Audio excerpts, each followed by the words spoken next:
Countdown to reopen. Rebuilding a highway in 12 days.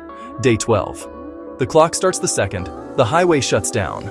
Emergency inspections, drone scans core samples. Cooked cracked. Just plain unsafe. Day 11. Detours go live. Signs, cones, signal tweaks. Day 10. Designs are fast-tracked. What to demo, what to keep.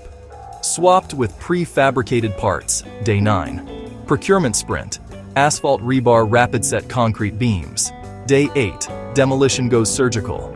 Excavators nibble saws, slice crews peel back layers. Day 7. Subsurface check. Soil gets compacted. Utilities mapped, drainage cleared. Bad base equals wavy road. No thanks. Day 6. Formwork rebar cages. Looks like steel spaghetti. Blueprint for strength. Day 5. Concrete time. Rapid set mixes cure in hours, not days. Crews run 24/7 shifts so nothing sits idle. Day 4. Girders prefab panels. Cranes do slow ballet so tolerances stay millimeter tight. Day 3. Waterproofing membranes. Base binder. Surface.